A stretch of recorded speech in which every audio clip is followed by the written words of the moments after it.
Selamat hari Sabat kepada semua rekan-rekan saya di Gereja SD Minansad pada pagi Sabat yang mulia ini. Ya, selamat hari Sabat.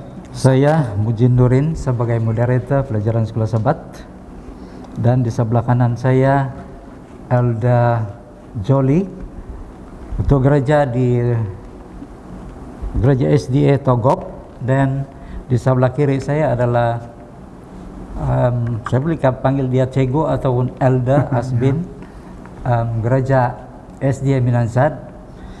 Dan selamat hari Sabat juga kepada semua pendengar yang berada di rumah pada masa ini. Diharap kita semua sehat-sehat dan dilindungi daripada COVID pandemic 19 ini. Dan pada hari Sabat ini kita akan belajar pelajaran sekolah Sabat, satu tajuk yang pastinya menarik, yang berkisar daripada buku Yesaya. Yesaya mempunyai 66 bab, di mana kita boleh melihat urutan-urutan, dan inti dia yang saya boleh lihat di sana ialah satu nubuatan, ataupun dalam orang putih bilang is the messianic prophecy. Dan pada hari Sabat ini kita akan belajar mengenai dengan yaitu satu tajuk yang dilandaskan di dalam ayat Yesaya 42 ayat 1, yaitu melayani dan menyelamatkan. Nah, di dalam pokok pangkal ini, melayani dan menyelamatkan, bagi saya di dalam pelajaran sekolah Sabat, kalau saya boleh tangkap apa yang ditulis oleh penulis pelajaran sekolah Sabat ini, ialah mengenai dengan nubuatan seorang hamba yang akan melayani dan menyelamatkan. Coba kita lihat di dalam Yesaya 42 ayat 1, dia mengatakan begini: lihat, itu hambaku yang kupegang, orang pilihanku yang kepadanya aku berkenan. Aku telah menaruh rohku ke atasnya, supaya dia menyatakan hukum kepada bangsa-bangsa. Nah, ada perkataan hambaku yang kupegang, orang pilihanku, aku telah menaruh rohku ke atasnya. Nah, di dalam tulisan lain artinya dia diurapi oleh roh. Nah, di dalam pelajaran kita pada minggu ini, kita mau kupas ataupun melihat siapakah hamba ini, siapakah dia, dan apa yang telah dia perbuat. Dan kita harap di akhir pelajaran ini kita boleh mendapat sesuatu aplikasi di dalam hidup kita mengenai dengan siapakah hamba ini yang sepatutnya menjadi sandaran umat manusia di dunia ini untuk diselamatkan daripada kematian dosa.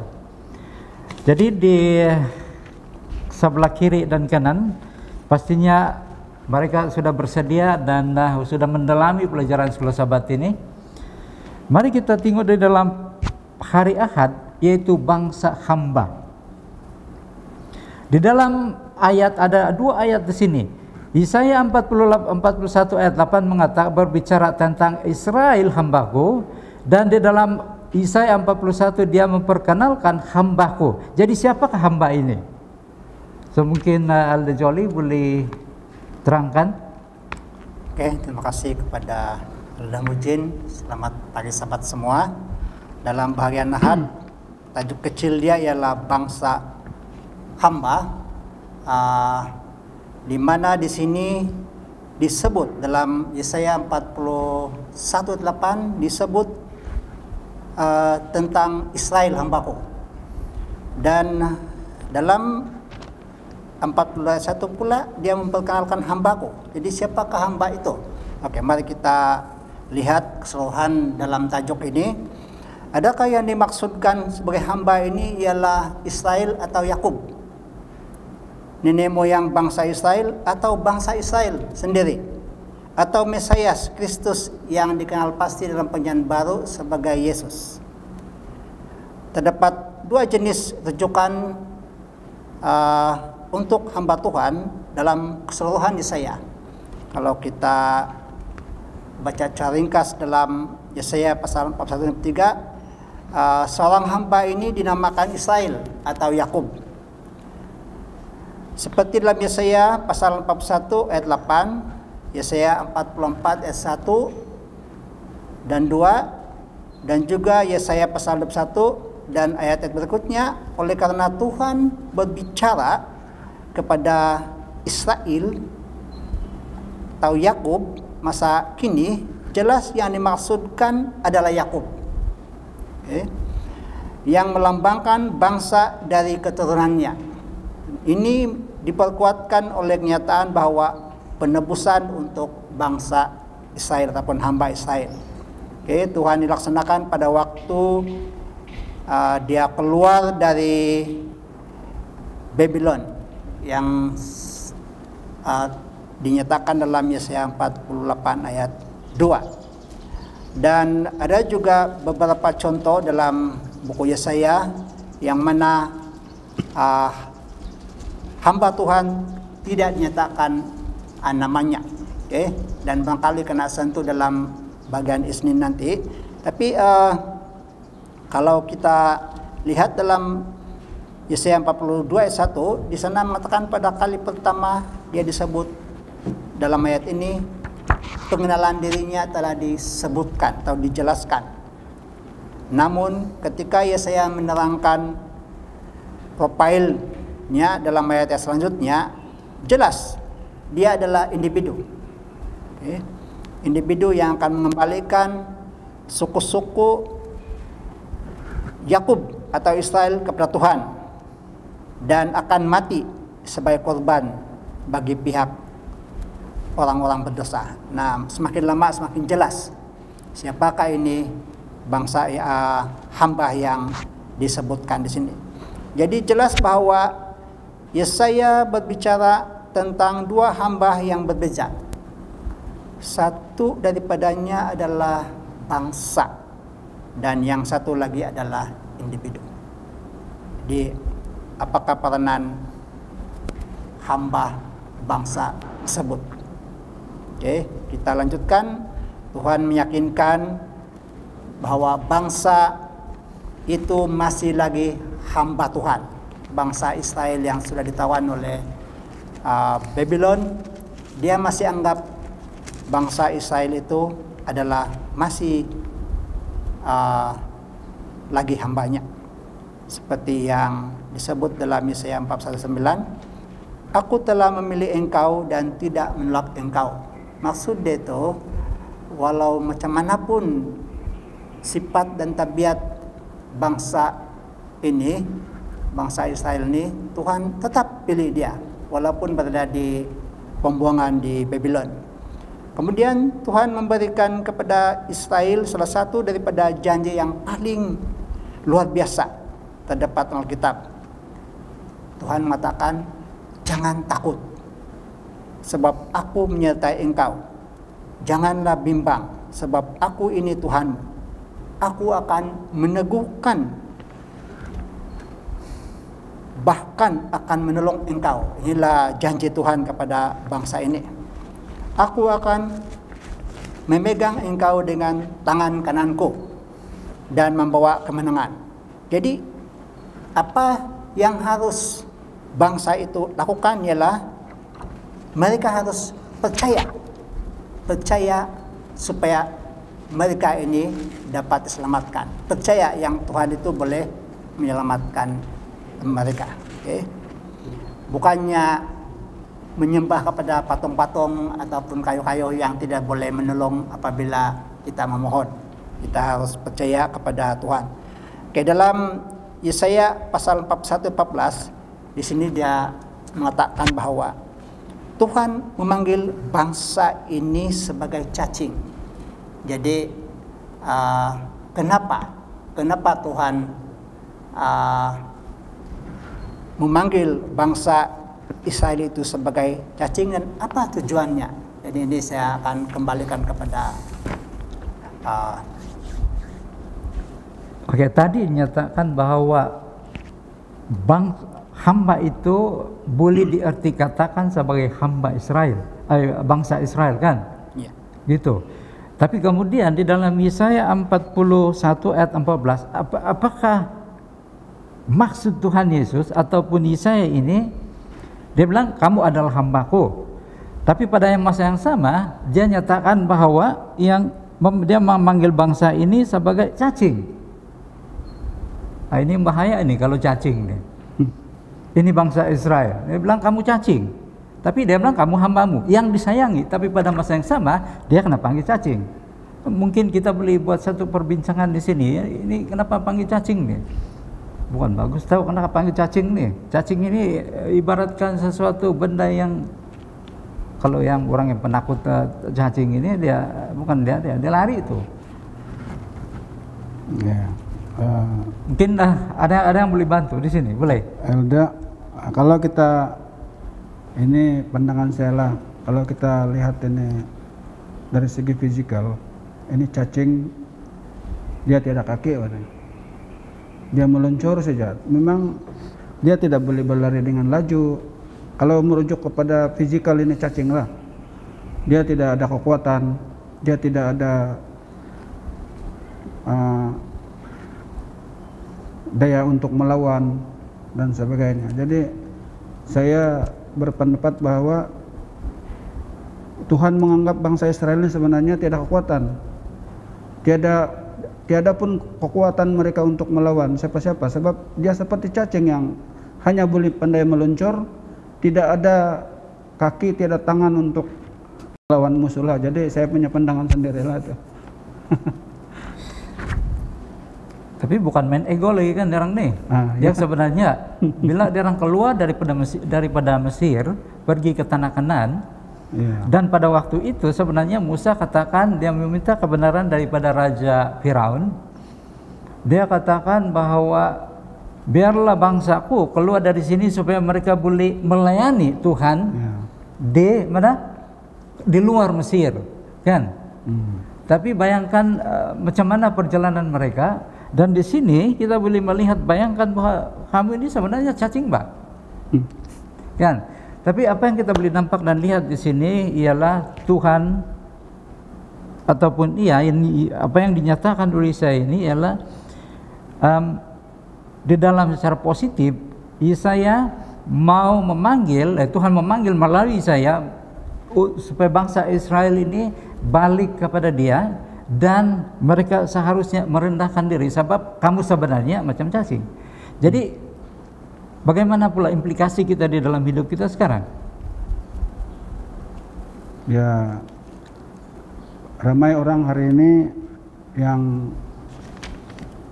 dia lupa diri, seolah-olah dia ini lah yang paling hebat, sehingga dia lupa bahwa ada kuasa lagi yang lebih hebat. Maksud saya di sini ialah sehingga bila dia ada kedudukan, ada kebolehan, ataupun dia ada kelebihan daripada orang lain, dia lupa bahwa sebenarnya Tuhan itu lebih berkuasa. Jadi sepatutnya kita ini harus menyadari bahwa siapa diri kita yang sebenarnya. Jadi maksud dia ini adalah satu amaran kepada bangsa Israel bahwa kamu sebenarnya tidak ada kekuatan, tetapi Tuhan bagi kamu kekuatan dan menyelamatkan kamu, dan sebenarnya seharusnya kamu tidak ada tempat menyandar selain daripada hamba Tuhan itu. Jadi kita pergi ke satu topik yang baru, yang satu lagi ialah individu yang tidak bernama. Nah, tadi nyatakan bahwa bangsa hamba itu ialah bangsa atau individu, tapi di sini nyatakan seorang hamba yang tidak bernama. Adakah ini sama dengan apa yang tadi yang kita pelajari dalam Ahad ini ataupun berlainan? Ya, mungkin saudara Elda Asbin boleh terangkan serba sedikit. Kalau kita lihat dalam Yesaya 40 ayat 1, dia ayat tepalan juga ini mengatakan, lihat itu hambaku yang kupegang, orang pilihanku,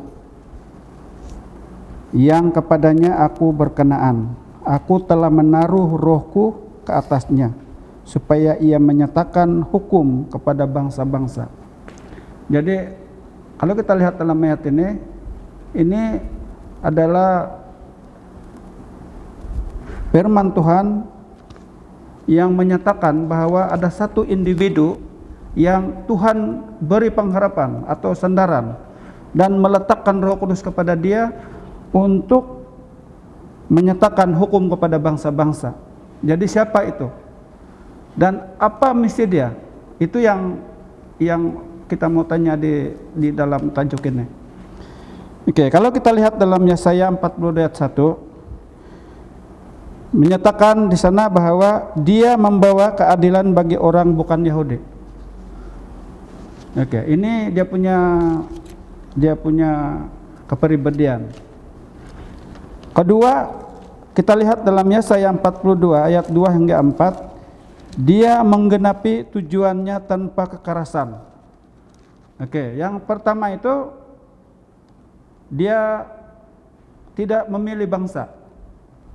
Bukan Yahudi pun semua dia layan. Dan kedua, dia melayani dengan penuh kelemah lembutan tanpa kekerasan. Walaupun dia terdesak ataupun dalam keadaan kesusahan atau dicerca tapi dia tetap melayani dengan tanpa kekerasan.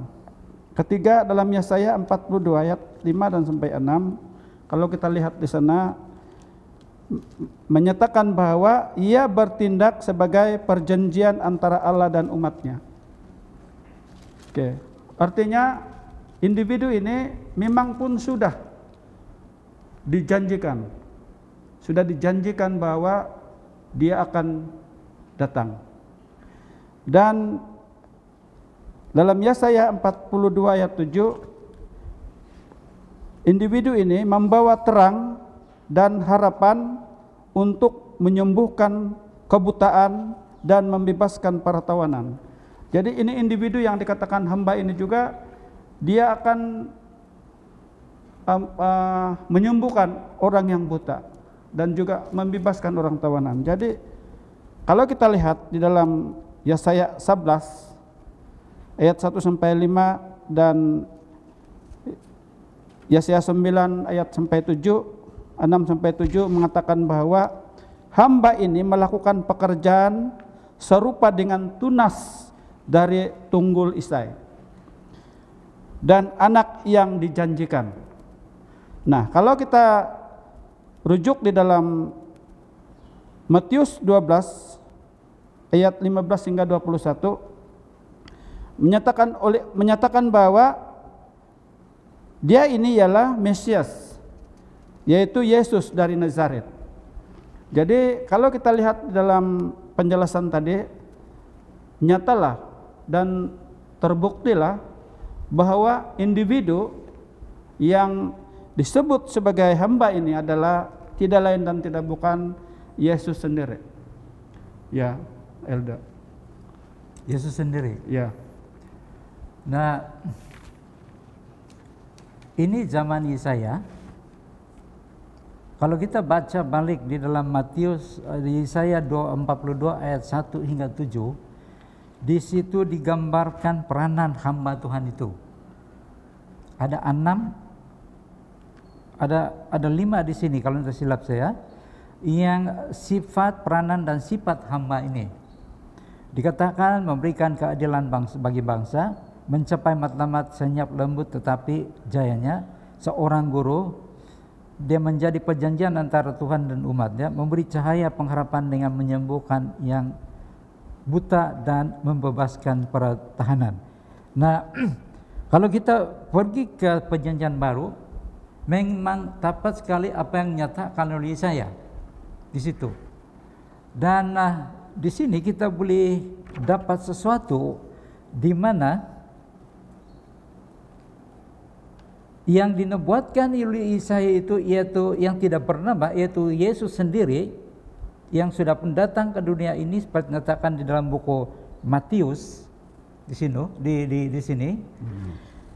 Jadi kita boleh melihat pelayanan dia.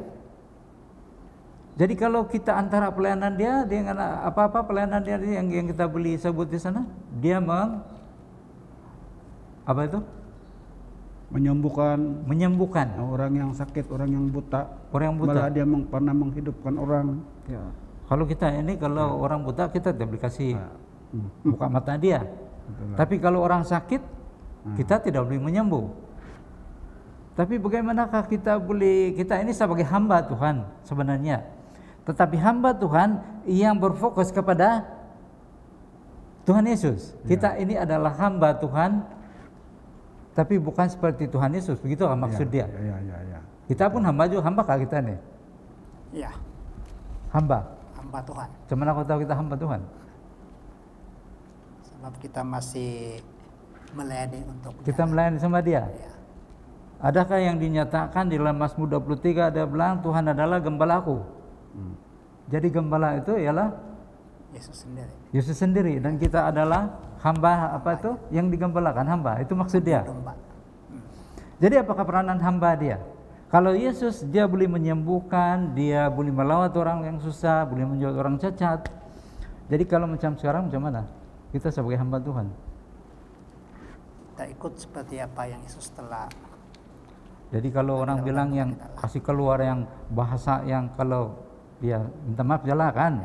Kalau kita kena sakit hati ke apa semua, pandai balas juga Tuhan.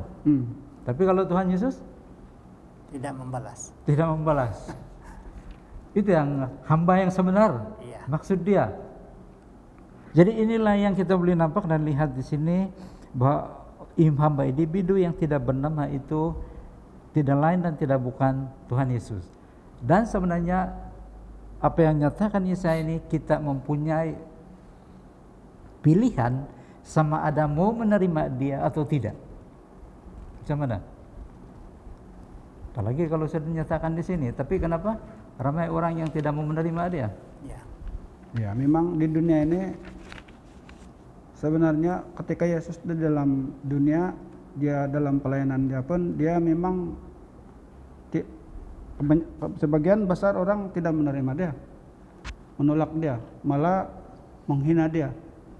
Bukan saja menghina, malah membunuh dia. Jadi memang inilah sikap dunia ini. Memang bukan senang untuk menerima firman Tuhan, sedangkan Yesus sendiri sudah hadir pun masih lagi ditolak. Saya minta maaf lah, selalu pegang kitab pun susah juga mengucapkan.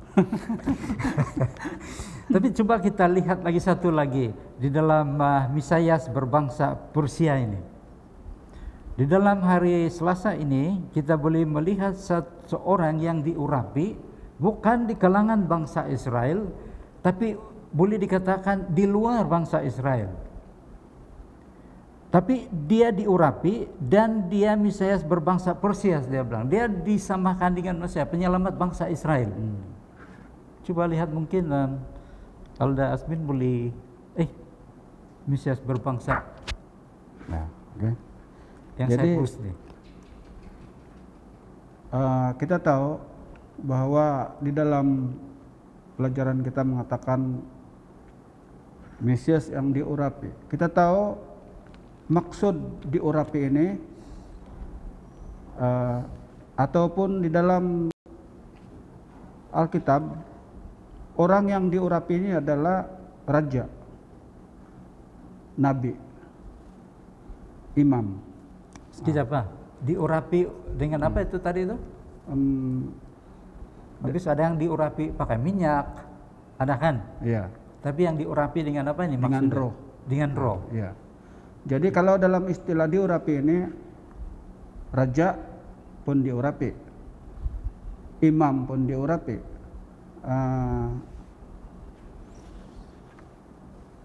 ini nabi pun diurapi. Tetapi berbeza-beza. Tapi kita lihat orang yang diurapi, yang memegang semua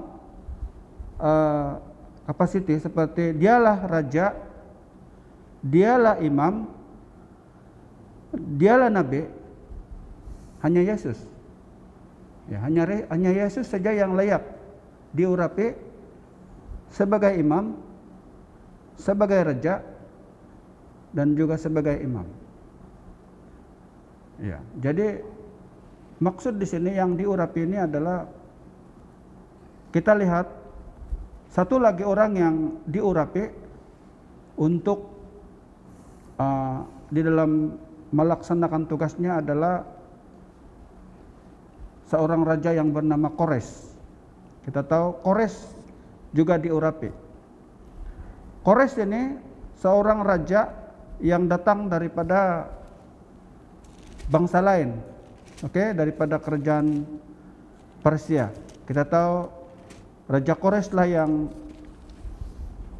menguasai ataupun memimpin tentaranya menyerang kota Babylon dengan cara melalui sungai Efrat. Mereka telah mengeringkan sungai Efrat sehingga askar-askar boleh lalu masuk ke dalam kota Babylon. Jadi apa yang kita lihat di dalam pelajaran sekolah sahabat kita ini, terutama pada hari Rabu ini, kita lihat Kores ini, Raja Kores ini sebenarnya dia sendiri, dia sendiri yang telah melihat, itu tulisan nubuatan, 100 tahun yang lalu, dan dia telah melaksanakannya, karena dalam tulisan itu menyatakan bahwa dia inilah yang dilantik oleh Tuhan ataupun diharap oleh Tuhan untuk menyelamat bangsa Israel. Itulah sebab bila dia berjaya menawan ini kota Babylon, dia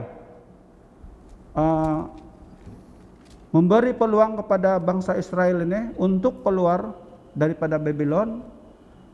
Dan bukan hanya dia memberi jalan kepada orang Israel keluar dari Babylon, dia juga telah menyediakan segala kemudahan mereka untuk keluar daripada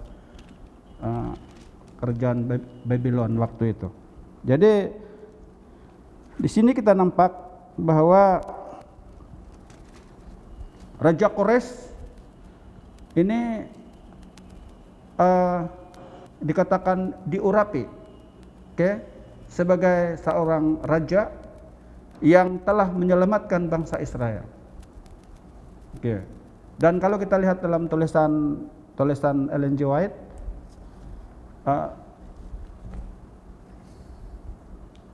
apabila nubuatan Yesaya ini yang 150 tahun yang lalu ditulis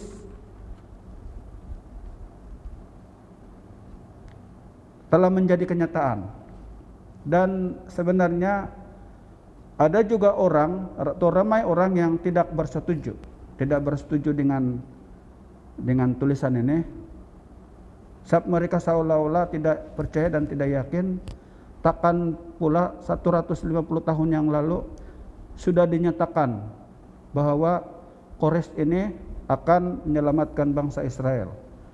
Mereka anggap ada Yesaya sendiri, ada satu lagi Yesaya yang lain, ada Yesaya lain lagi yang menulis. Tapi kalau kita lihat di dalam pelajaran kita ataupun dalam Alkitab sendiri, tidak ada Yesaya lain selain daripada Yesaya yang dikatakan yang telah bernubuat ini.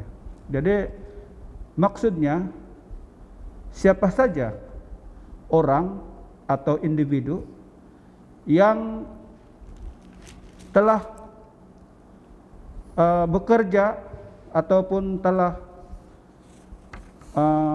berusaha untuk ataupun telah menyumbang tenaga ataupun bekerja untuk menyelamatkan orang daripada kuasa kejahatan, dia layak diurapi.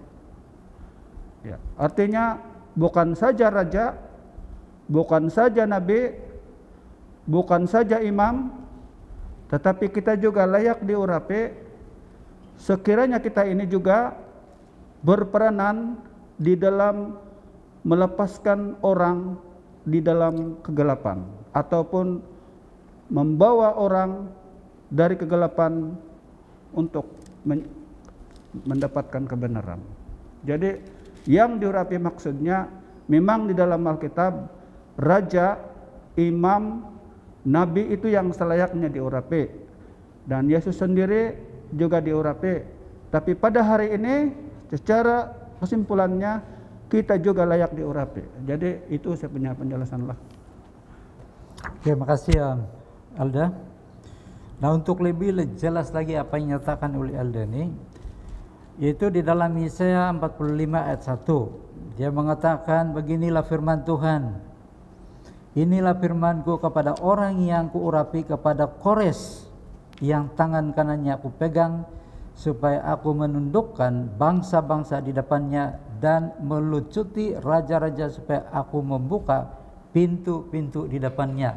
Ya. Nyatakan tadi, ini ditulis lebih kurang 100 tahun sebelum dia terjadi di dalam Daniel 10 ayat 1. Pada tahun ketiga pemerintahan Kores, raja orang Persia, suatu firman nyatakan kepada Daniel yang diberi nama Belshazzar.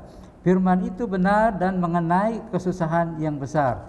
Maka dicamkannya lah firman itu dan diperhatikannya lah penglihatan itu. So bayangkan 100 tahun yang lalu. Dan tadi kamu nyatakan bahwa ini rekaan siapa ini? Mungkin waktu kejadian itu dia orang tulis sudah, dia tidak tulis itu ada Yesaya kedua lagi. Mungkin adakah itu benar? Kan? Jadi ada saja dia punya alasan untuk tidak mempercayai Alkitab itu. Tetapi bayangkan Kores, orang luar yang diurapi. Dia ada pilihan ke itu, dia mau terima atau tidak? Sebenarnya, ini saya meminta pandangan, mungkin dalam pandangan, ya pastor meninggu, tapi tidak ada beli cakap. Kalau lihat di dalam pelajaran kita, Kores sendiri ini sebenarnya tidak didesak, tidak pun diarah, atau tiada pun mengajar dia. Tetapi dia sendiri yang bertindak untuk melepaskan bangsa Israel karena kesadaran dia. Nah, jadi saya percaya ini adalah kerja Roh Kudus, bukan satu paksaan. Jadi sebenarnya dalam kehidupan kita ini tidak ada paksaan untuk menerima kebenaran kah ataupun menerima Yesus kah. Sebab sebenarnya yang bekerja dalam hidup kita adalah Roh Kudus. Kalau Roh Kudus itu sudah bekerja dalam diri kita dan Tuhan itu sudah memang memilih kita, kita tidak ada jalan untuk menolak. Ya. Tidak ada jalan. Tapi kalau kita lari seperti Yunus lah. Yunus kan, Yunus dia diutus oleh Tuhan, memang pun diurapi nabi, tapi dia lari. Tapi akhirnya dia balik juga. Dia balik. Maksud dia Tuhan tidak akan membiarkan orang satu orang pun hilang di pandangan dia. Tetapi masalah dia manusia ini yang pandai menyembunyikan diri. Ini bahaya nih kalau begini Tuhan. Maksud saya di sini. Tapi Tuhan kalau dia sudah memilih, kita tiada jalan untuk menolak. Ya, saya setuju tuh. Kalau kita manusia ini bukan semua pilihan dia kan ya. Memang pilihan, tapi ada yang tertentu yang Tuhan memang betul-betul jadikan dia sebagai jalan. Seperti Kores, memang Tuhan sudah jadikan Kores sebagai jalan penyelesaian masalah ini. Jadi Kores dia tidak dipaksa. Sebab yang bekerja dalam diri dia adalah Roh Kudus. Ya, kita kembali kepada Kores. Kalau kita disebut Mesias berbangsa Persia, sedangkan Mesias yang terdapat dalam Alkitab ini, yaitu Yesus, adalah sebenarnya dari keturunan Daud. Tapi kenapa dalam Alkitab ini, dalam sini dia katakan berbangsa Persia? Oke, kita kembali kepada pelayanan Yesaya. Kalau kita balik kepada Yesaya pasal 44, 26 hingga 45. Di sana kita nampak bahwa Yesaya telah memulakan pelayanannya sekitar 745 sebelum Masehi ataupun sebelum kelahiran Yesus. Oke, sehingga 685 tahun mundur. Oke. Kemudian dia sendiri telah menubuatkan yang seorang penakluk dari timur dan dari utara. Oke. Dia belum sebut siapa nama dia. Pelayanannya saya ini sekitar 60 tahun. Ya. Kemudian dia menyimpulkan bahwa ini adalah berita baik bagi Yerusalem, yang mana ada kelepasan bagi bangsa Israel yang telah ditawan oleh Raja Nebukadnezar dan diangkut ke Babylon. Oke. Kalau kita kembali kepada patung mimpi Daniel itu kan, yang kepala itu emas melambangkan kerajaan Babylon, dan pada waktu itulah ini cacing ini karena angkut ke Babylon. Tetapi Yesaya telah menulis dan meramalkan yang seorang raja akan membebaskan mereka. Seorang Mesias. Membebaskan bangsa Israel ini daripada kerajaan Babylon. Jadi itulah Kores. Betul. Maksud dia itu, Kores ini dia mula perkara ini berlaku selepas 50 tahun. 46 tahun. 40 sekitar lah. Selepas Yesaya meninggal. Artinya Yesaya tidak lagi pernah nampak muka Kores kan, tetapi segala-galanya dia nubuatkan dan benar-benar itu berlaku, dan inilah yang menyebabkan bangsa Israel itu gembira. Gembira. Kemudian apa yang telah dinubuatkan oleh Yesaya ini benar-benar berlaku, yang mana tadi ada kena sebut Belsasar adalah raja Babylon yang memerintah Babylon waktu itu, yang telah dikalahkan oleh Kores. Kerajaan Kores. Dan selain daripada itu, dia adalah seorang raja dan bukan pun bangsa Israel, bangsa apa ini? Persia. Tetapi dia punya peranan adalah seperti Mesias, yaitu membebaskan bangsa Israel dari tangan Babylon. Oke. Bukan saja dia bebaskan mereka, tetapi dia sendiri mengarahkan supaya Yerusalem Ka'bah di Yerusalem dibangun semula. Jadi itulah Kores. Peranan dia sama seperti Mesias, tapi karena pada dalam pelajaran kita disebut bahwa Mesias berbangsa Persia, sebab Kores bukan Mesias, tapi tugasnya sama seperti Mesias. Nah, saya percaya penulis pelajaran Sekolah Sabat ini dia mau bagi satu latar belakang, satu sejarah ataupun satu nubuatan yang benar-benar berlaku. Apa yang dinubuatkan oleh Yesaya dan telah benar-benar digenapi, yang membuktikan di sini, yang membuktikan keilahiannya yang unik dengan menunjukkan bahwa dialah satu-satunya mengetahui masa depan.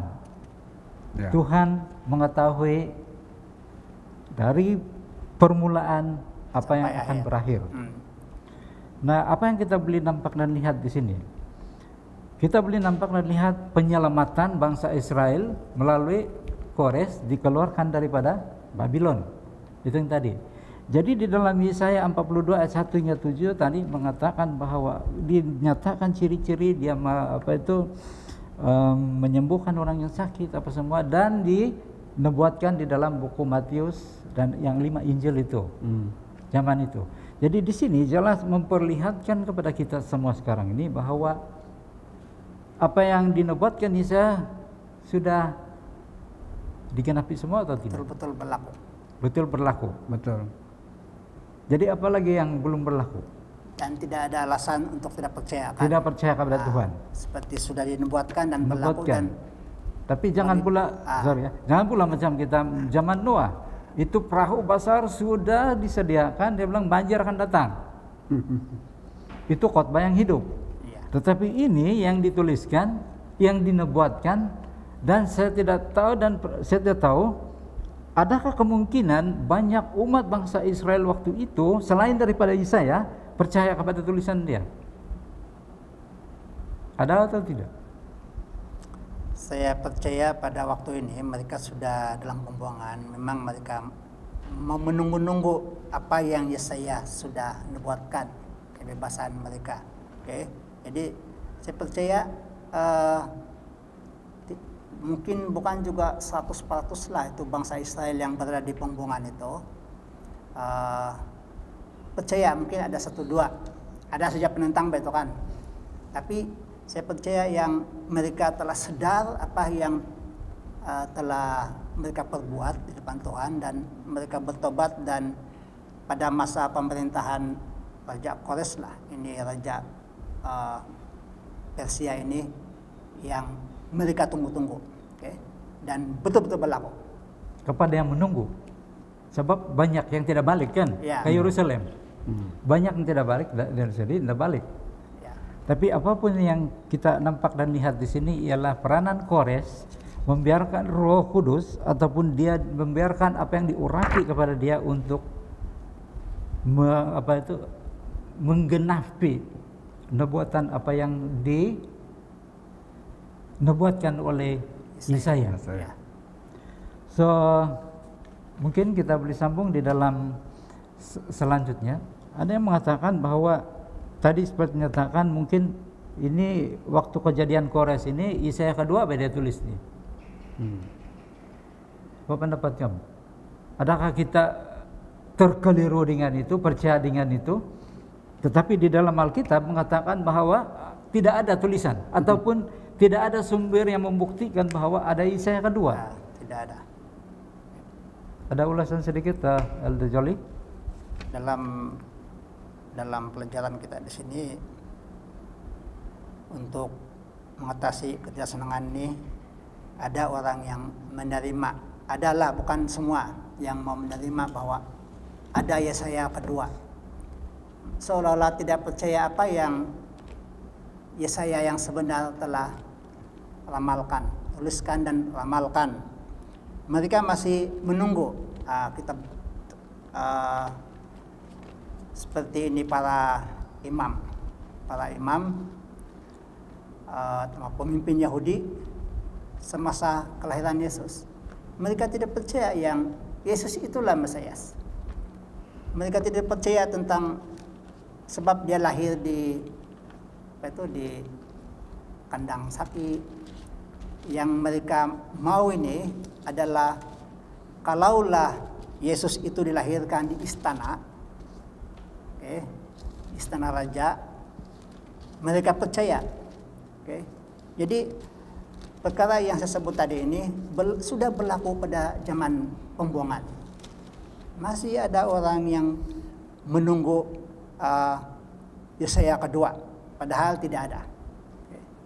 Apa yang setelah dinubuatkan oleh Yesaya adalah benar-benar itulah yang berlaku. Ya, silakan. Saya percaya masih ada orang atau masih ramai orang sekarang yang masih menunggu, seolah-olah masih ada nubuatan yang belum terlaksana. Tapi sebenarnya semua nubuatan sudah terlaksana. Tidak ada lagi yang harus ditunggu.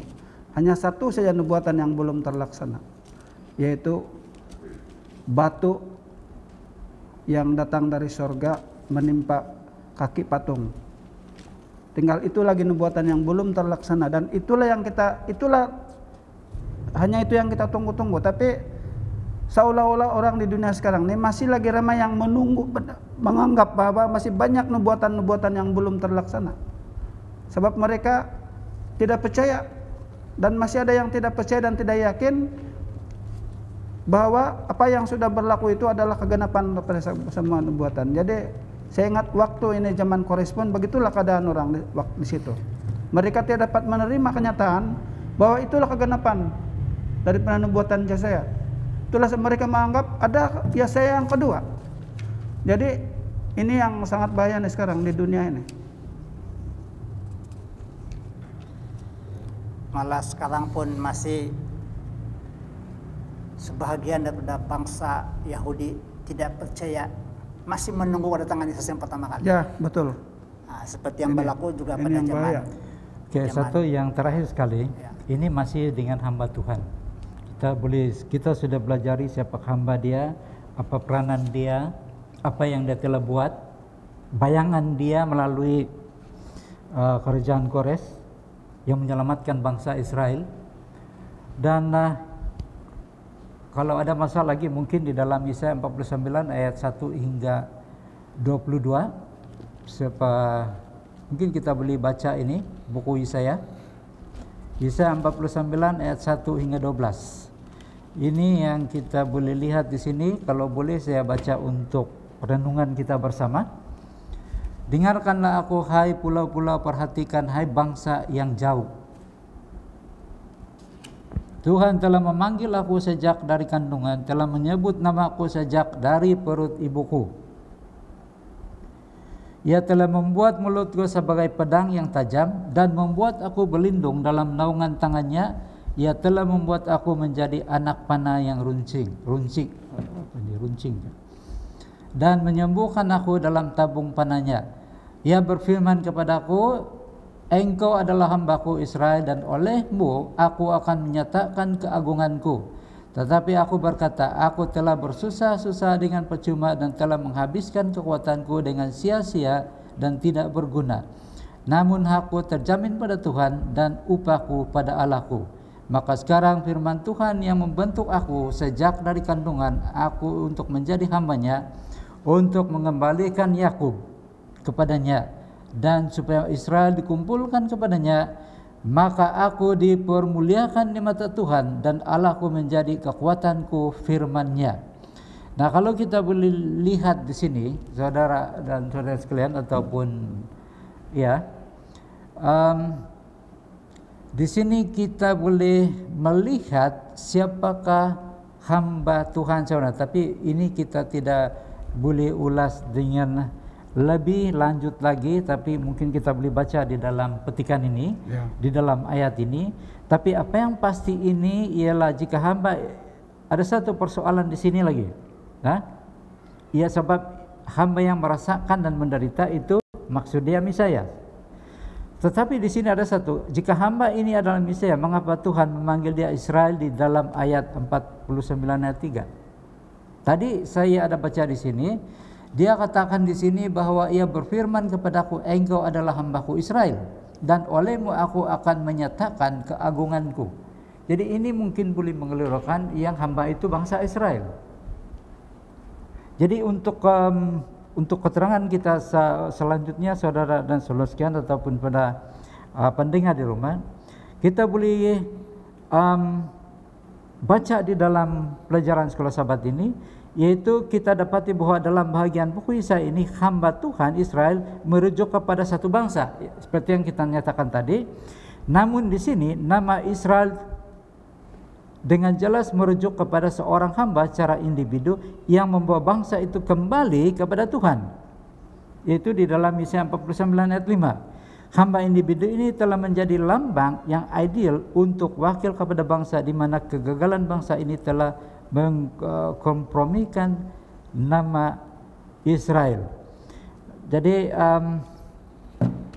apa yang kita boleh simpulkan di dalam pelajaran sekolah Sabat pada hari ini, pada Sabat ini, saudara-saudara sekalian, ialah mengenai dengan peranan hamba itu menyelamatkan dan melayani, seperti mana yang tertulis, kita terbaca di dalam buku Matius.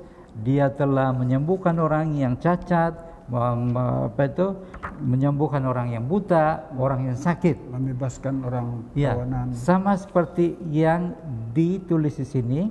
Dan di sini nyatakan bahwa dia akan merasa dan menderita. Nah, kalau kita boleh nampak dan lihat, apabila Tuhan Yesus disalibkan, dia seorang yang berkuasa.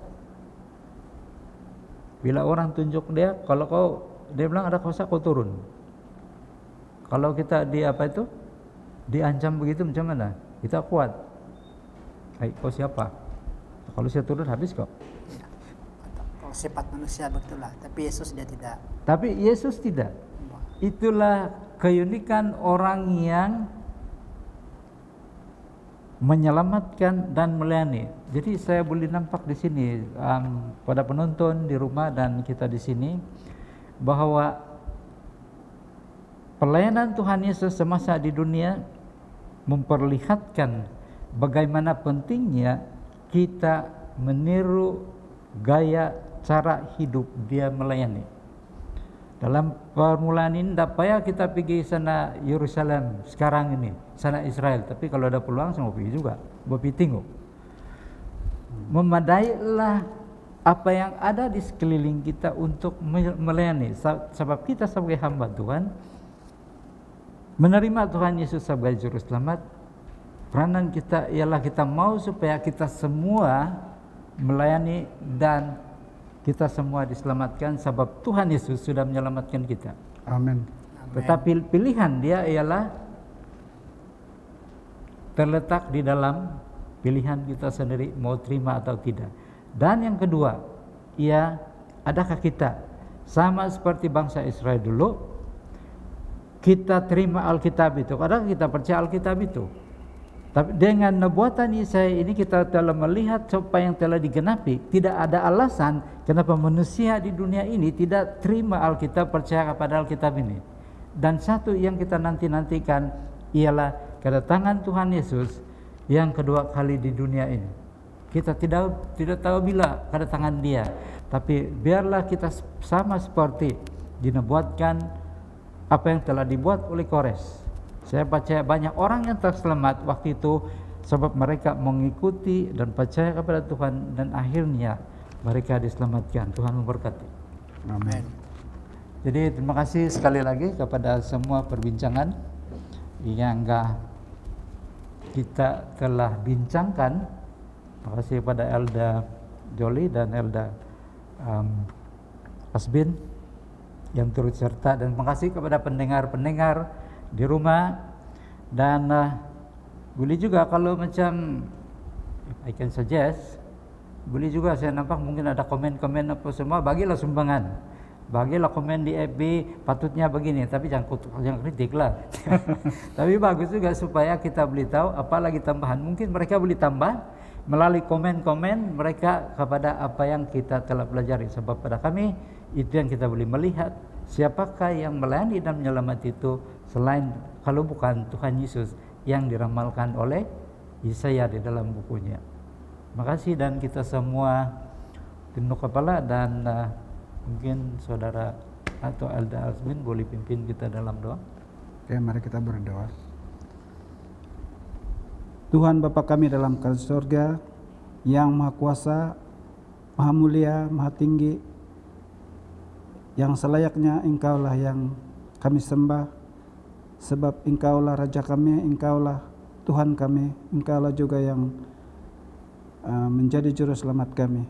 Tuhan, terima kasih karena kami sudah selesai belajar firman Tuhan melalui pelajaran sekolah Sabat, dan biar kiranya semua itu menguatkan iman kami, meneguhkan keyakinan kami bahwa Yesuslah satu-satunya sandaran kami untuk memperoleh keselamatan dalam dunia ini yang kami nantikan selama ini.